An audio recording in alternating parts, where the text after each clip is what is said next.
അമൽ തേനമ്പറമ്പിൽ നമുക്കൊപ്പം വിവരങ്ങളുമായി ചേരുന്നുണ്ട്. അമൽ, കേൾക്കാമെന്ന് പ്രതീക്ഷിക്കുന്നു. അമൽ, ഇത് എന്തിനാണ് സത്യത്തിൽ ഇങ്ങനെ ഒരു വാർത്താ സമ്മേളനം നടത്തിയതെന്നാണ് എനിക്ക് കേട്ടപ്പോൾ സംശയം തോന്നിയത്. കാരണം വീണ്ടും ഡോക്ടർ ഹാരിസിന് മേലൊരു സംശയം ഉണ്ടാക്കുന്ന നില, ആരോ ഒരാൾ അങ്ങോട്ടേക്ക് വരുന്നു, അത് പരിശോധിക്കണം. അന്ന് അത് പരിശോധിച്ചിട്ട് ആരാണെന്ന് ഉറപ്പിച്ചിട്ട് കാര്യങ്ങൾ പറഞ്ഞാൽ പോരെ. ഇങ്ങനെ എന്തിനാണ് ഇത്ര അവ്യക്തത സൃഷ്ടിക്കുന്ന നിലയിലേക്കൊരു എനിക്ക് തോന്നുന്നു അവർ ഇൻറ്റൻഷ്യലി വളരെ ഇതൊന്ന് പരിഹരിക്കണമെന്ന വിചാരത്തോടെയൊക്കെ തന്നെയാണ് പ്രിൻസിപ്പളും സൂപ്രണ്ടും ഒക്കെ മാധ്യമങ്ങളെ കണ്ടതെന്ന് വിചാരിക്കുന്നു. അതുകൊണ്ടാണ് അദ്ദേഹം ഈ സ്ഥാപനത്തിൻ്റെ വളർച്ചയ്ക്ക് മാധ്യമങ്ങളുടെ പിന്തുണ ആവശ്യമാണെന്നൊക്കെ ആദ്യമേ പറഞ്ഞത്. അതൊക്കെ ശരി തന്നെയാണ്. പക്ഷേ വീണ്ടും ഇങ്ങനെ സംശയങ്ങൾ ഉണ്ടാക്കുന്ന നിലയിലായിപ്പോയി സത്യത്തിൽ വാർത്താ സമ്മേളനം കഴിഞ്ഞപ്പോൾ, അല്ലേ?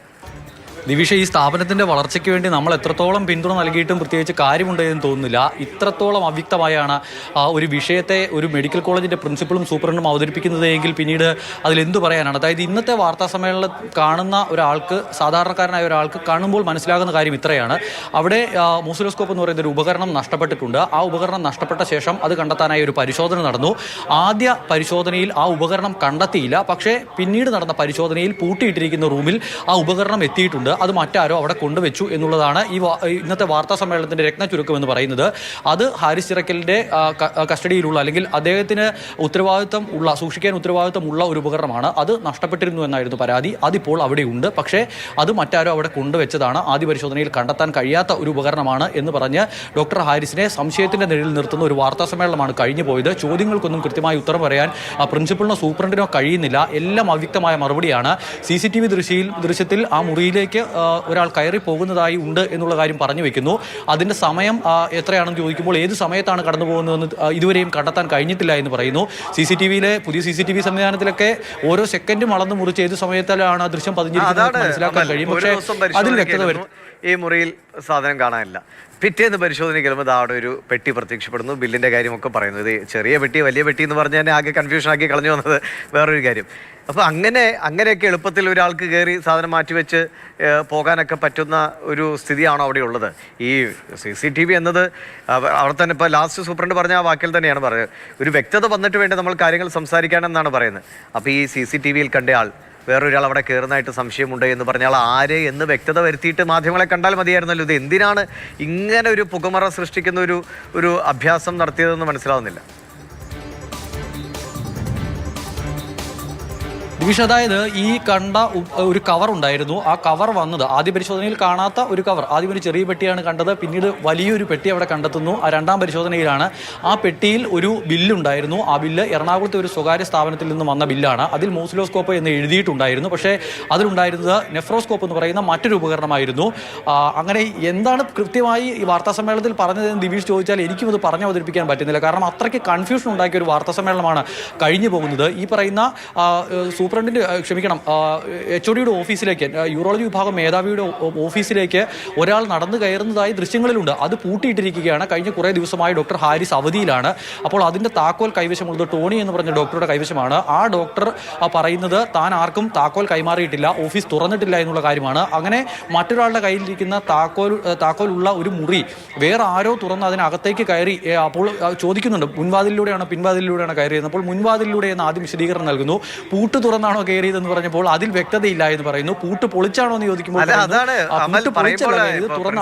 ആവർത്തിച്ച് പറയുന്ന കാര്യം വളരെ ചെറിയ ഇഷ്യൂസ് ഉള്ളൂ, അല്ലേ? വളരെ ചെറിയ ഇഷ്യൂസ് ഉള്ളൂ. ബാക്കിയെല്ലാം ഓക്കെയാണ്.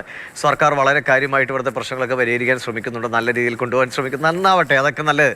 പക്ഷേ വളരെ ചെറിയ ഇഷ്യൂസ് എന്ന് പറയുന്ന ഒരു ചെറിയ ഇഷ്യൂ ആണ് ഒരു വളരെ പ്രധാനപ്പെട്ട ഒരാളുടെ റൂമിലേക്ക് വേറൊരാൾ കയറിയതായി വിവരം. അവിടെ തലേദിവസം കാണാത്ത പെട്ടി അവിടെ പ്രത്യക്ഷപ്പെടുന്നു. ഈ താക്കോലുള്ളയാൾ ഞാൻ ഈ താക്കോൽ ആർക്കും കൊടുത്തിട്ടില്ല എന്ന് പറയുന്നു. പിന്നെ ആര് കയറി? ഇതിലൊന്നും ഒരു ഉറപ്പുമില്ല.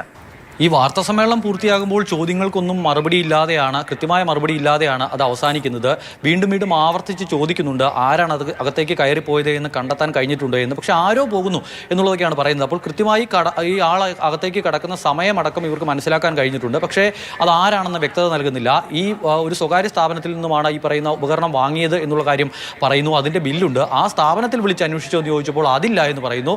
മാത്രമല്ല ഈ പറയുന്ന ഇതിൻ്റെ സമീപ പ്രദേശത്തുള്ള മറ്റ് CCTV ദൃശ്യങ്ങൾ പരിശോധിച്ചു എന്ന് ചോദിച്ചപ്പോൾ അത് 24 മണിക്കൂറിൻ്റെ വെച്ച് കുറേ അധികം ദിവസത്തെ CCTV ദൃശ്യങ്ങളുണ്ട്, അത് പരിശോധിക്കാൻ ഒരുപാട് സമയമെടുക്കും എന്നുള്ളതാണ് പറയുന്നത്. ഈ വിവരം പോലീസിനെ അറിയിച്ചോ എന്ന് ചോദിച്ചപ്പോൾ പോലീസിനെ ഇതുവരെയും അറിയിച്ചിട്ടില്ല. അതിന് ഞങ്ങളുടെ ഒരു പരിശോധനയൊക്കെ കഴിഞ്ഞതിന് ശേഷം പോലീസിനെ അറിയിക്കാമെന്നാണ് പറയുന്നത്. ഒരു സർക്കാർ ഓഫീസിൽ അനധികൃതമായ ഒരാൾ കടന്നു കയറിയിട്ടുണ്ടെങ്കിൽ ആ വിവരം തൊട്ടടുത്ത പോലീസ് സ്റ്റേഷനിൽ അറിയിക്കേണ്ടതാണ്. അത് ഇതുവരെയും ഇവർ ചെയ്തിട്ടില്ല. എന്തൊക്കെയോ മറച്ചു വെക്കാനുള്ള തരത്തിലാണ് വാർത്താ സമ്മേളനം പൂർത്തിയാകുന്നത്. എന്തായാലും നിലവിലെ വാർത്താ സമ്മേളനം കണ്ട് ആ വിവരങ്ങൾ, ഇവർ പറഞ്ഞ വിവരങ്ങൾ ക്രോഡീകരിക്കുമ്പോൾ മനസ്സിലാക്കാൻ കഴിയുന്നത് ഡോക്ടർ ഹാരിസ് ചിറക്കൽ സൂക്ഷിക്കേണ്ടിയിരുന്ന ഒരു ഉപകരണം കാണാതായി. അതിനുശേഷം ഹാരിസ് ചിറക്കൽ അവധിയിൽ പോയതിനു ശേഷം അവിടെ ഒരു ഉപകരണം മറ്റാരോ കൊണ്ടുവച്ചു എന്നുള്ള തരത്തിലാണ് ഇവർ പറഞ്ഞു വെക്കുന്നത്. പക്ഷേ അതിലും വ്യക്തത നൽകാൻ തയ്യാറാകുന്നില്ല. ഹാരിസ് ചിറക്കലിനെ രക്ഷിക്കുന്നതിന്റെ ഭാഗമായി മറ്റാരെങ്കിലും അത് അവിടെ കൊണ്ടുവച്ചതാണോ എന്ന ചോദ്യത്തിനും മറുപടി നൽകുന്നില്ല. എന്തായാലും ഹാരിസ് ചിറക്കലിനെ ഒരു പുകമറയിൽ നിർത്തിക്കൊണ്ടാണ് ഈ വാർത്താ സമ്മേളനം അവസാനിക്കുന്നത്. ഇനിയിപ്പോൾ മന്ത്രിയുടെ ഓഫീസിലേക്ക് അടക്കം മേലധികാരികൾക്കടക്കം റിപ്പോർട്ട് നൽകും എന്നുള്ളതാണ് ഇവർ വ്യക്തമാക്കുന്നത്. അതിനുശേഷമായിരിക്കും പോലീസിനെ അറിയിച്ച് തുടർ നടപടികൾ സ്വീകരിക്കുന്ന കാര്യത്തിലേക്ക് അടക്കം കടക്കുക. നിലവിൽ എന്തായാലും ഹാരിസ് ചിറക്കൽ അവധിയിലാണ്. ഇന്ന് വരെയാണ് അവധി ചോദിച്ചിരുന്നത്. ഹാരിസ് ചിറക്കലിനോട് ഡിപ്പാർട്ട്മെന്റ് തല വിശദീകരണം ചോദിച്ചിരുന്നു. അതിന് ഇതുവരെയും ഹാരിസ് ചിറക്കൽ വിശദീകരണം നൽകിയിട്ടില്ല. ആരോഗ്യ പ്രശ്നങ്ങളെ തുടർന്നാണ് അവധി നീട്ടി ചോദിച്ചിട്ടുണ്ട് എന്നുള്ളതാണ് മനസ്സിലാക്കാൻ കഴിയുന്നത്.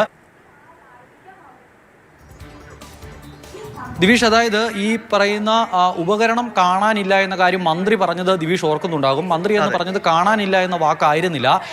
പകരം ഇത് ഇവിടുന്ന് നഷ്ടപ്പെട്ടു ഒന്നുമല്ല, മോഷണം പോയി എന്നുള്ള തരത്തിലാണ് മന്ത്രി അതിനെ പറഞ്ഞത്. അത് ഈ പറയുന്ന 4 അംഗ അത് തന്നെ കളവ് പോയി എന്നുള്ള തരത്തിലാണ് പറഞ്ഞത്. അപ്പോൾ 4 അംഗ വിദഗ്ധ സമിതിയുടെ റിപ്പോർട്ടിലാണ് ഈ കാര്യം ഉണ്ടായിരുന്നത്. ആ 4 അംഗ വിദഗ്ധ സമിതി എന്ന് പറയുമ്പോൾ ഏതെങ്കിലും ചില ഡോക്ടർമാരല്ല. കോട്ടയം അതോടൊപ്പം തന്നെ ആലപ്പുഴ മെഡിക്കൽ കോളേജുകളിലെ ഏറ്റവും ഉന്നതരായ ഉദ്യോഗസ്ഥരെ ആണ് ആ സംഘത്തിൽ നിയോഗിച്ചിരുന്നത്. അവർ വന്ന് പരിശോധിച്ചപ്പോൾ ആണ് ഈ ഉപകരണം കാണാനില്ല എന്ന കാര്യം റിപ്പോർട്ടിൽ ഉൾപ്പെടുന്നത്. അതിൽ ഏറ്റവും പ്രധാനപ്പെട്ട കാര്യം മന്ത്രിയുടെ ഓഫീസിൽ നൽകുന്ന ഒരു വിശദീകരണം എന്ന് പറയുന്നത് ഈ ഉപകരണം കാണാനില്ല എന്ന കാര്യം ഈ 4 അംഗ സമിതിയോട് പറഞ്ഞത് ഡോക്ടർ ഹാരിസ് ആണ്. അല്ലാതെ അവരുടെ ഏതെങ്കിലും തരത്തിലുള്ള അന്വേഷണത്തിൽ കണ്ടെത്തിയതല്ല. ഡോക്ടർ ഹാരിസ് പറഞ്ഞതനുസരിച്ചാണ് ആ റിപ്പോർട്ടിൽ ആ വിവരം ഉൾപ്പെടുത്തിയത് എന്ന കാര്യമാണ് അവർ പറഞ്ഞു വെക്കുന്നത്. ആശയക്കുഴപ്പം തന്നെ അമൽ. എന്തായാലും ഇത് എങ്ങനെ വ്യക്തത വരുത്തുമെന്ന് സത്യത്തിൽ ഇത് നടത്തിപ്പുകാർക്ക് പോലും അറിയാത്ത അവസ്ഥയാണ്. അമൽ.